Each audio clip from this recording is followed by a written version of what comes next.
To descend the lift shaft from Cirrus Prime to the world below is to feel your pulse pulled in opposite directions. Most grounders tremble with wonder on the ride up, looking through nacre-rimmed windows at pink stratospheric seas, at boulevards woven of condensed vapor, at the towering spires where storm catchers prowl.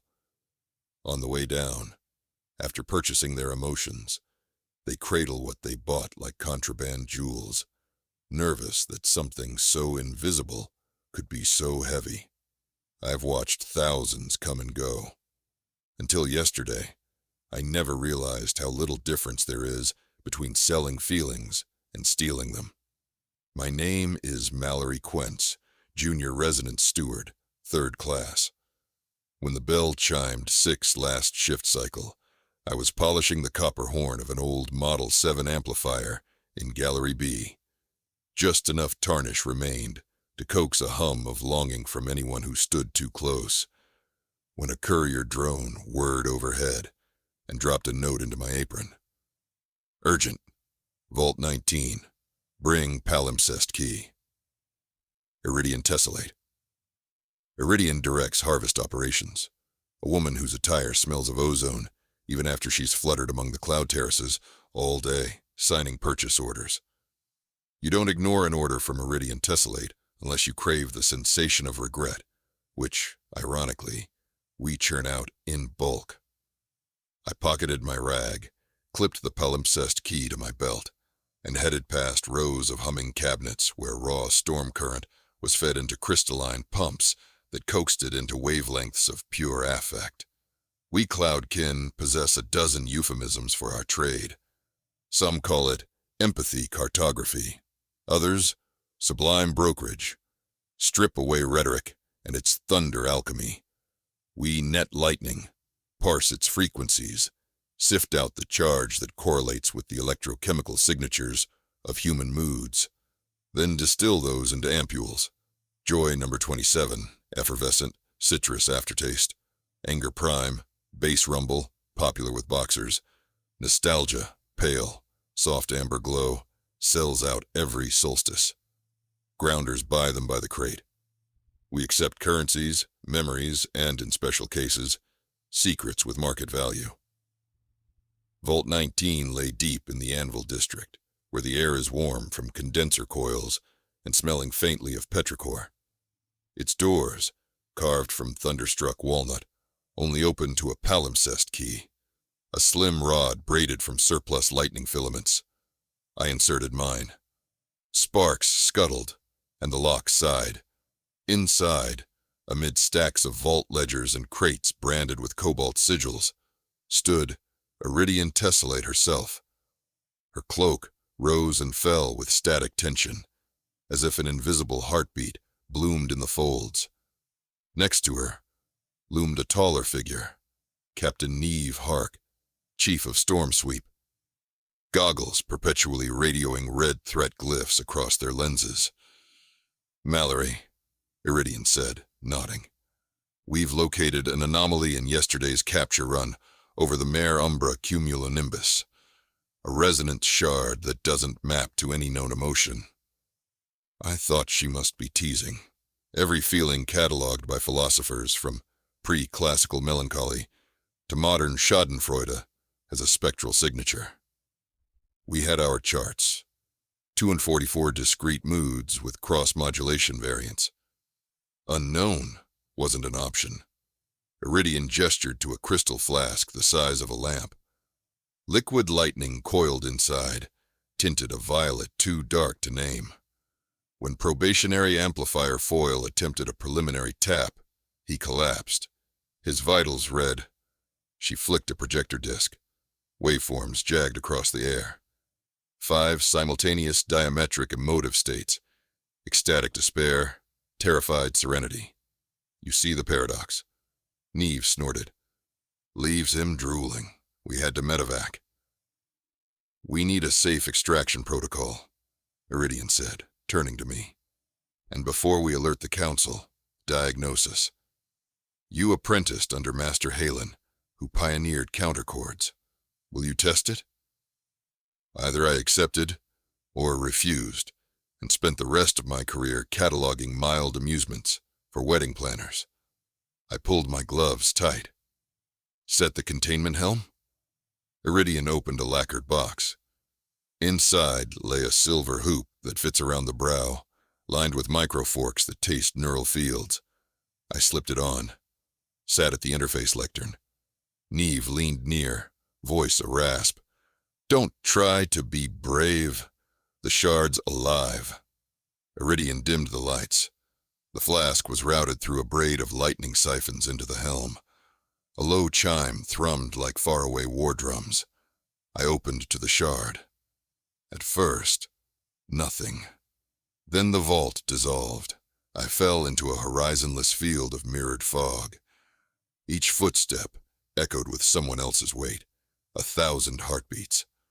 I heard crying, laughter, wrath, superimposed, as if every emotion were breathed by one titanic set of lungs, and behind it, whispering threads, "Who does the sky belong to?" The question wasn't in words. It arrived as pressure on my skull, a chord half a semitone sharper than fear. I recoiled. Pain flashed white. My tongue tasted copper, and when I yanked off the helm, the room swam. "How long?" I gasped. Iridian frowned. 78 seconds. It felt like hours. I described what I'd sensed. Neve listened, arms crossed. Never heard a shard interrogate its handler before. Sentient resonance? "There's no such thing," Iridian said, but her certainty rang hollow. She dismissed us after promising hazard pay. The moment the door sealed, Neve grabbed my elbow.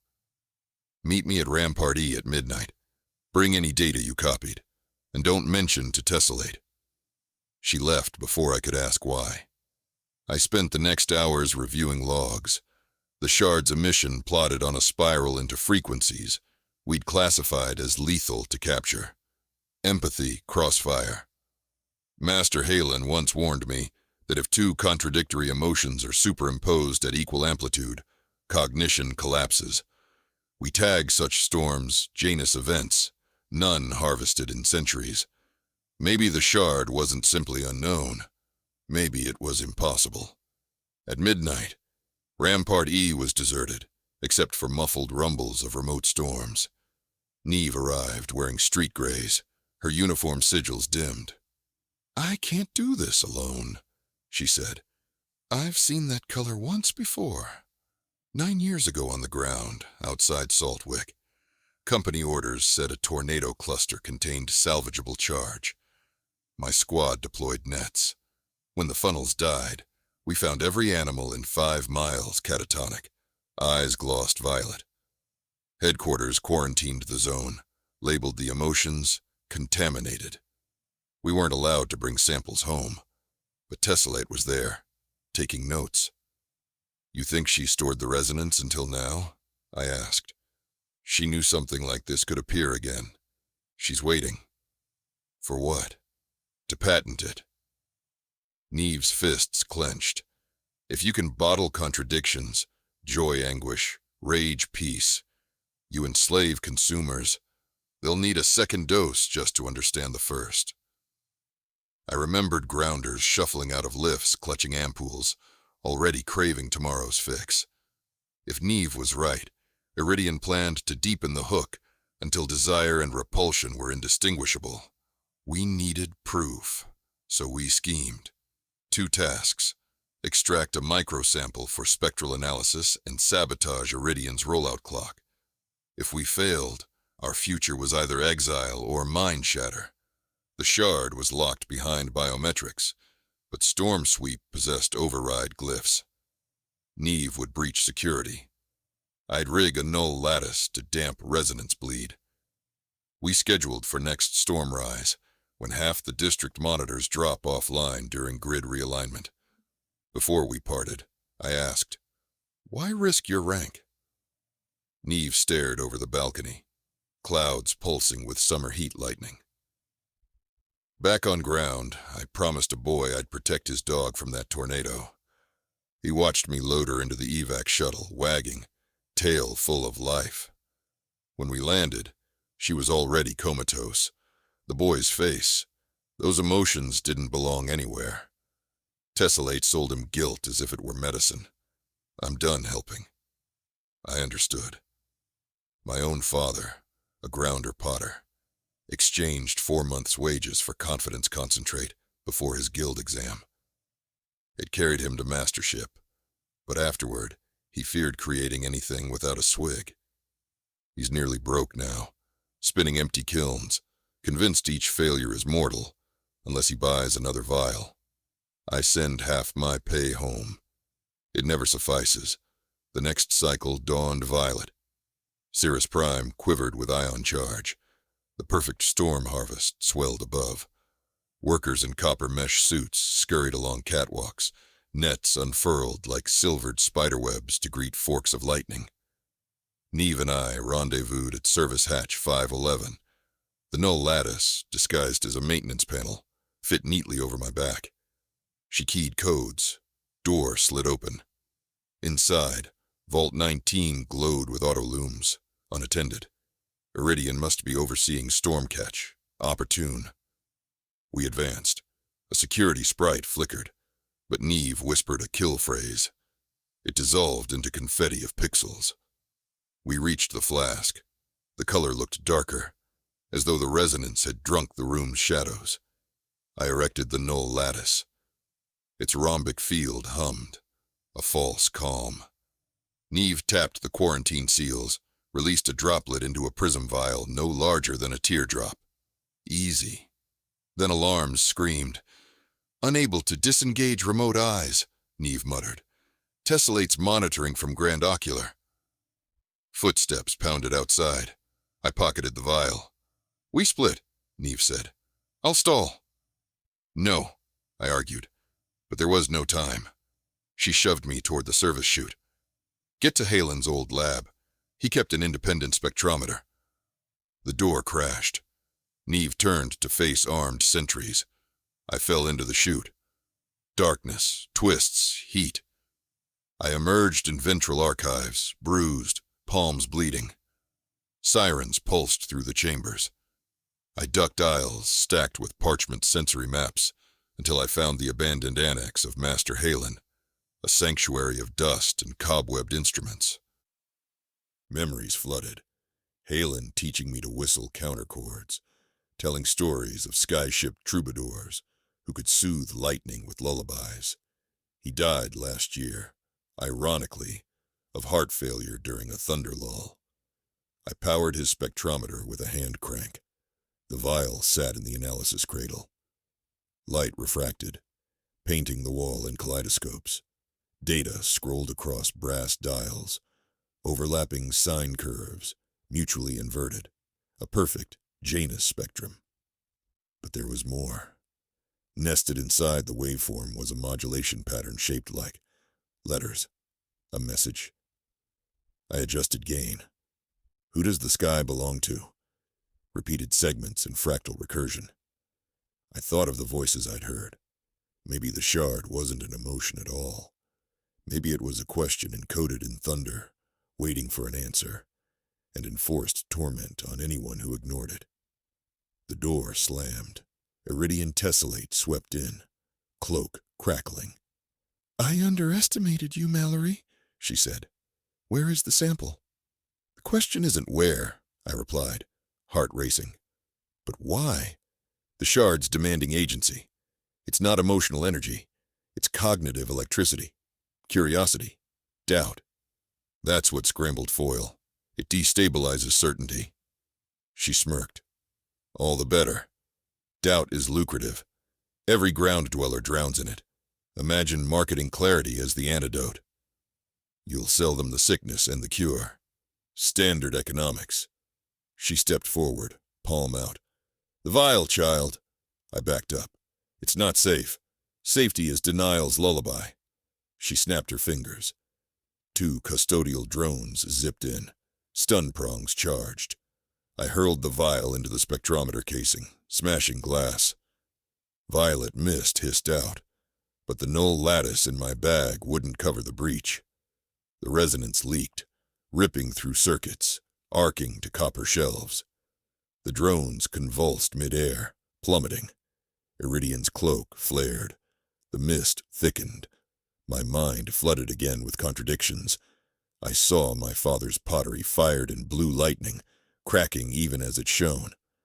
I tasted Neve's guilt, sweet and metallic. I felt Iridian's ambition wearing a mask of altruism. But among the swirl, the question pulsed, stronger. Who does the sky belong to?